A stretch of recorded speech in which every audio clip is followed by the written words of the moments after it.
Are you seriously telling me that you're the only mechanic available right now?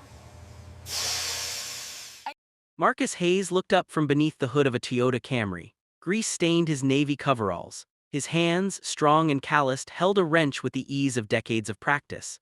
He was 43, built like someone who'd earned every muscle through honest work, and his eyes held a quiet patience that came from weathering storms Madison couldn't imagine. "Yes, ma'am," he said evenly. "The other guys are out on calls, but I can take a look." She laughed, the sound sharp enough to cut glass. "You think you can fix a $120,000 Mercedes-AMG GT? Don't make me laugh." Marcus straightened, wiping his hands on a red shop towel. Around them, three other customers pretended not to watch. The young receptionist, Keisha, froze at her desk. Even the radio seemed to lower its volume. "Ma'am, I've been working on cars for 25 years, I can." "I don't care if you've been working on lawnmowers for 50 years, Madison's lips curled. "I need someone who actually knows what they're doing, someone qualified. Is there a manager, someone who speaks English as a first language?" The silence that followed was suffocating. Marcus's jaw tightened, but his voice remained steady. "I am the senior master technician here, and yes, ma'am, I speak English just fine, born and raised in Philadelphia." If you think this is shocking already, wait until you hear the twist. Hit subscribe now so you don't miss it. Westbridge Motors sat on the wealthy side of town where imported cars outnumbered domestic ones 3-1. The shop had earned its reputation over 30 years: honest work, fair prices, and a team that could diagnose anything with four wheels and an engine. But the neighborhood had changed. New money had moved in: tech executives, real estate developers, influencers with more followers than sense. They brought their cars to Westbridge because it was convenient, not because they respected the craft. Madison Pierce was the walking embodiment of that new money. At 31, she'd married into old wealth after her lifestyle blog took off. Her husband, Richard Pierce III, owned half the commercial real estate downtown. She drove the Mercedes because it matched her aesthetic. She treated service workers like props in her carefully curated life. The stakes today were higher than she knew. Her car was dying because she'd ignored 3 warning lights for 2 months. The repairs would cost thousands. And Marcus Hayes was the only person in a 50-mile radius who could diagnose the real problem without ripping her off. But she didn't know that yet. "Look," she said, crossing her arms, "I'll wait for someone else, someone who actually looks like they belong under the hood of a performance vehicle." Marcus studied her for a long moment. He'd faced this kind of prejudice before: the assumptions, the dismissals, the casual cruelty delivered with a smile. Usually he let it roll off his back. He had bills to pay, a daughter to put through college, and pride didn't pay the mortgage. But something in Madison's tone reminded him of the people who'd told him he'd never amount to anything. The ones who'd assumed his zip code determined his ceiling. "Ma'am," he said carefully, "I understand you're frustrated, but that car isn't going anywhere without a proper diagnosis. The longer you wait, the worse it gets, and the more expensive." What Madison couldn't see was the weight Marcus carried. His toolbox, a massive red snap-on chest that cost more than most used cars, sat against the wall. Every tool inside had been earned through night shifts, weekend overtime, and sacrifices he didn't talk about. The ASE Master Technician certifications hanging in the break room represented thousands of hours of study, all done after his daughter went to bed. Marcus had started working on cars at 15, helping his uncle in a backyard garage in North Philly. While his friends were playing basketball, he was learning the difference between a misfire and a vacuum leak. When his uncle died, Marcus inherited his tools and his philosophy: every car deserves respect, every customer deserves honesty, and your hands can take you anywhere your mind can dream. He'd worked his way from oil changes to master diagnostics. He'd specialized in European performance vehicles because he loved the challenge: the precision engineering, the computer systems that talked to each other in languages most mechanics couldn't speak. He'd become so good that dealerships sometimes sent their unsolvable problems to him. But to Madison Pierce, standing there in her $800 shoes, he was just the help. "I don't have time for this," Madison said, pulling out her phone. "I'm calling my husband, he'll get someone competent out here." Marcus returned to the Camry, letting her make her call, but Keisha, the receptionist, had seen enough. Ms. Pierce, she said softly, Marcus really is the best we have. Last month he fixed a Porsche that 3 dealerships said was totaled. The owner sent him a case of wine. Madison waved her off like she was swatting a fly. 10 minutes later, Madison's husband hadn't answered. The tow truck was 2 hours out, and her Mercedes dashboard had just lit up like a Christmas tree, the engine now refusing to turn over at all. She stalked back to Marcus, her face flushed with frustration and something that might have been embarrassment. Fine, she snapped, but if you make it worse, I'm suing this entire shop. Marcus nodded, understood, give me 20 minutes. 20 minutes? Madison's laugh was bitter. You can't even diagnose a Mercedes in 20 minutes. I bet you don't even know where to start. Something shifted in Marcus's expression. The other customers were definitely watching now. The young guy waiting for his oil change had his phone out, probably recording. Keisha had stopped pretending to work. Actually, ma'am, Marcus said quietly, I'm willing to make you a deal. Madison raised an eyebrow. A deal?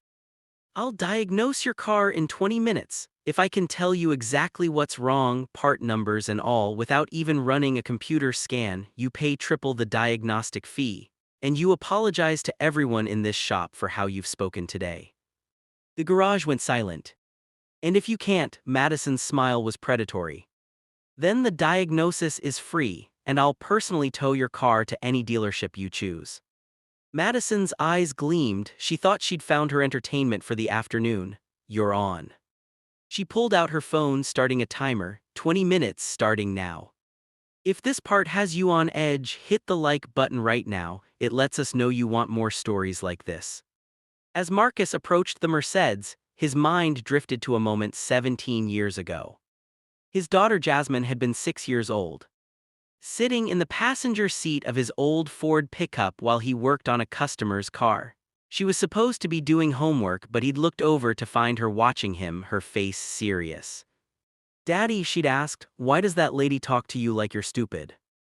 Marcus had paused, wrench in hand.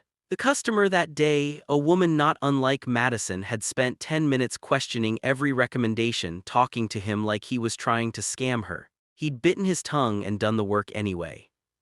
Baby girl, he'd said finally, some people judge a book by its cover. They see what they expect to see, not what's really there. But you're the smartest person I know. He'd smiled, his heart breaking a little. The world doesn't always see what we know about ourselves, so we have to prove it, every single day, not for them, for us, so we know who we really are. That's not fair. No, he'd agreed, it's not, but that's why we work twice as hard. We do the job so well that nobody can deny it. We let our work speak louder than their assumptions. She'd gone back to her homework and Marcus had gone back to the engine. But he'd made himself a promise that day. He'd never let prejudice make him small. He'd never let someone else's ignorance define his worth. He'd teach Jasmine that lesson not with words, but with example. Now, standing before Madison Pierce's Mercedes, Marcus took a breath. The other customers had gathered closer. Someone had definitely started recording. Keisha stood at her desk, hands clasped like she was praying. Marcus didn't touch the car yet. He just really looked at how it sat, how the panels aligned, the way the hood seemed slightly raised on one side. Then he walked around it slowly, his trained eyes taking in details Madison would never notice. Madison checked her phone, 18 minutes. Marcus crouched near the front wheel, tilted his head and smiled. Got it, he said. Got what? You haven't even opened the hood. Don't need to, Marcus stood, wiping his hands. Not yet, anyway. He walked back to his toolbox with measured steps, the kind of calm that comes right before a storm breaks. The kind that comes when a man who's been underestimated his entire life is about to show exactly who he is. Madison's timer ticked down. 17 minutes. 16. Marcus selected a single tool, turned back toward the Mercedes and locked eyes with Madison Pierce. Ma'am, he said, his voice carrying across the garage, you're about to learn something today. Marcus walked toward the Mercedes with the confidence of a surgeon entering an operating room. In his hand, he carried a single diagnostic tool, a small OBD2 scanner that looked deceptively simple. But he didn't plug it in yet. 15 minutes, Madison announced, her voice carrying a note of triumph she thought was already earned. Marcus ignored her. He popped the hood with the release button inside the car and the heavy panel rose with a hydraulic hiss. The engine bay gleamed, pristine, expensive, complicated, a maze of sensors, computers, and German engineering that most mechanics approached with a mixture of respect and fear. The small crowd had grown. The oil change customer was definitely recording now. 2 more people had wandered in from the parking lot. Even the parts delivery driver had stopped to watch. Marcus placed both hands on the edge of the engine bay and closed his eyes. "What are you doing?" Madison demanded, praying. Listening, Marcus said quietly. He ran his hand along the intake manifold, fingers moving with the precision of a blind man reading Braille. He touched a wire harness, paused, moved to another. His fingers stopped at a specific sensor near the back of the engine, a spot so buried that most mechanics would need a mirror to see it. "Keisha," Marcus called out, not looking up, "pull up the parts catalog. I need the part number for a 2021 AMG GT crankshaft position sensor." Keisha's fingers flew across her keyboard, part number 27890540300. "That's the one," Marcus straightened, wiping his hands. "But we're also going to need the camshaft position sensor, that's 27890511700. And while we're at it, the engine wiring harness subsection C, part number 278541805. Madison's smirk faltered. "You're just making up numbers." Marcus finally looked at her. "Am I? Keisha, what's the retail price on those 3 parts?" "Crankshaft sensor is $347, camshaft sensor is $289, wiring harness section is $856. Keisha's voice was steady, but her eyes shone with something fierce. "Total parts cost $1,492 plus labor." $1,400, Madison's face went pale. "That's insane, you're trying to rip me off." "Ma'am, I haven't even told you what's wrong yet." Marcus's voice remained calm, but something had shifted in his posture. He stood taller now, not defensive but settled into his expertise like a king claiming his throne. 12 minutes, someone in the crowd called out. Marcus walked to his toolbox and returned with a small flashlight and his phone. He took 3 photos of the engine bay from different angles, zoomed in on specific components, then held the phone out to Madison. "See this?" He pointed to a wire that looked perfectly normal to her untrained eye. "That's your crankshaft position sensor wire. Notice the slight discoloration here? That's heat damage. The insulation is compromised. When the engine gets hot, the wire shorts intermittently, which sends bad data to your ECU, your engine control unit. That's why your car starts fine when it's cold but dies when it warms up." Madison stared at the photo, her mouth slightly open. "But here's the thing," Marcus continued, his voice taking on the rhythm of a teacher who knows his student is finally paying attention. "That sensor didn't fail on its own. See this mounting bracket? Someone installed it wrong, probably during your last service. The bracket's touching the exhaust manifold shield, which gets hot enough to fry an egg. Over 2 months, that heat melted through the wire insulation. That's why your warning lights have been coming on gradually." He swiped to another photo. "Your camshaft sensor is starting to show the same heat damage. Another few weeks and it would fail too. And this wiring harness section, it's already brittle. Touch it wrong during the repair and it'll crumble. That's why I'm recommending we replace it now before it leaves you stranded on the highway at 70 miles an hour." The garage was silent except for the hum of the fluorescent lights. 10 minutes, the oil change customer said softly, like he was announcing a golf score. Marcus pulled out his OBD2 scanner and finally plugged it into the port under the dashboard. The small screen lit up, scrolling through diagnostic codes. P0335, crankshaft position sensor circuit malfunction. P0340, camshaft position sensor circuit malfunction. P0600, serial communication link malfunction. He held the scanner out to Madison. "Those are your fault codes. The P0335 and P0340 confirm the sensor issues. The P0600 is the communication error caused by the bad data. Any Mercedes dealership will tell you the same thing." Madison took the scanner with shaking hands. Her face had gone from pale to flushed, her earlier confidence evaporating like water on hot asphalt. "How did you?" she started, then stopped. "You didn't even run the scan first, you just knew." Marcus pocketed his phone and looked at Madison directly. Not with anger, not with triumph, with the quiet dignity of a man who had nothing left to prove but chose to speak anyway. 25 years, he said simply.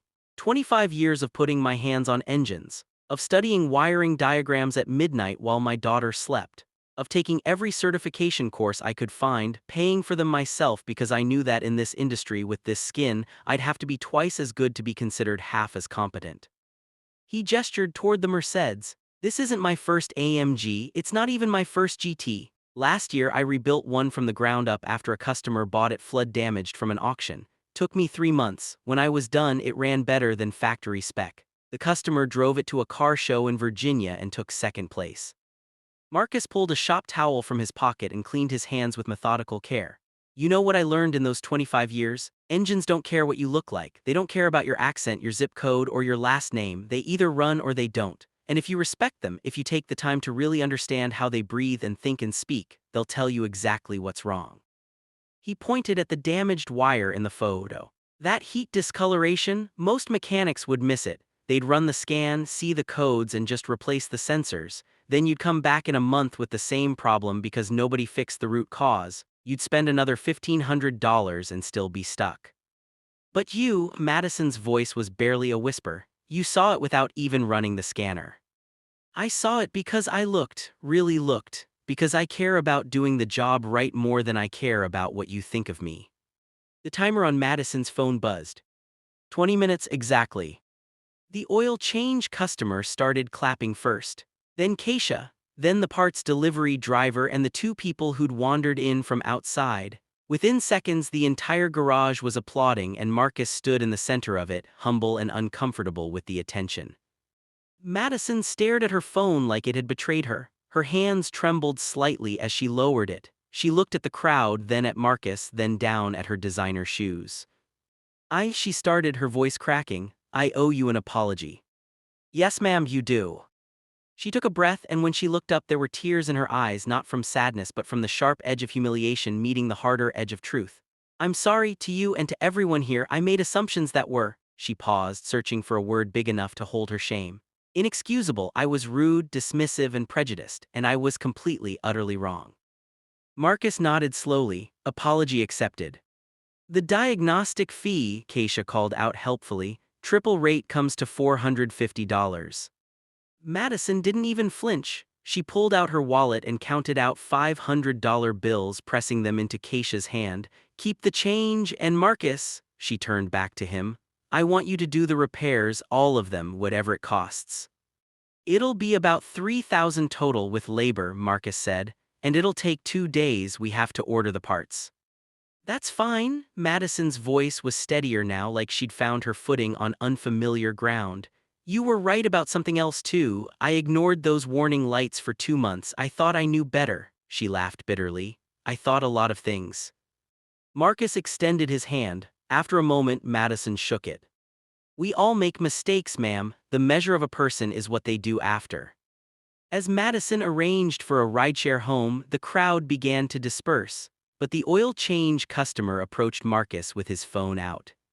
Man, I got that whole thing on video. That was incredible. Marcus shook his head. Please don't post it. This was between me and her. She apologized. Let's leave it there. The young man looked disappointed but nodded. Respect, but for what it's worth, you just taught me something too. I'm in my 2nd year of tech school and I've been thinking about quitting because of situations like this, people who make assumptions. Marcus put a hand on his shoulder. Don't quit. The world needs good mechanics more than it needs people's approval. You stay the course, work hard, and let your hands do the talking. The right people will see you, I promise. That evening, Marcus sat in his small kitchen with a cup of coffee, his daughter Jasmine across from him on her laptop, studying for her biology final at Temple University. Dad, she said without looking up, Keisha texted me about what happened today. Marcus smiled into his coffee. Did she? She said you made a woman apologize in front of everybody. Now Jasmine looked up, her eyes bright with pride. She said you were like a superhero but with a wrench. I was just doing my job, baby girl. No, Jasmine closed her laptop. You did more than that. You showed that woman who you really are. You showed everyone. Marcus thought about Madison Pierce, about the look on her face when she realized her assumptions had crumbled. He thought about the young tech student who'd almost given up. He thought about his uncle, dead 15 years now, whose voice still echoed in his head, "Your hands can take you anywhere your mind can dream." "You know what I realized today?" Marcus said. "People are going to judge you, that's just how it is. They're going to make assumptions based on how you look, how you sound, where you come from. You can't control that. So what do? You control your work, you be so good, so precise, so undeniable that their assumptions fall apart the moment you start doing what you do, not out of anger, out of excellence, because excellence is the loudest statement you can make." Jasmine smiled. "That's why you didn't get mad at her." "I got mad," Marcus admitted, "but I didn't let the anger drive, I let the work drive, and in the end she saw the truth. That's all you can ask for." Outside, the Philadelphia streetlights flickered on, casting long shadows across the neighborhood where Marcus had grown up, where he'd learned his craft, where he'd raised his daughter to never let the world make her small. His phone buzzed, a text from an unknown number. "Mr. Hayes, this is Madison Pierce. I wanted to thank you again, and to say that I told my husband what happened today. He owns the building where Westbridge Motors operates. Your rent just got reduced by 40%. It's the least we can do. MP." Marcus read the message twice, then showed it to Jasmine.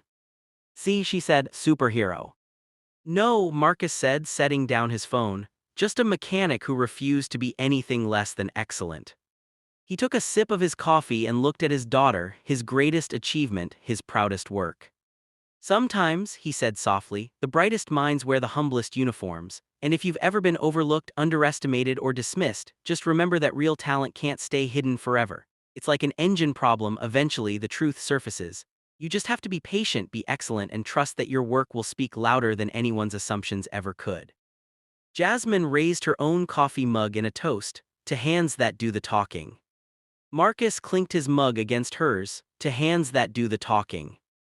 And somewhere across town, in a house too big for two people, Madison Pierce sat with her husband and told him a story about a mechanic who taught her what respect really means, not with anger, but with excellence so pure it couldn't be denied.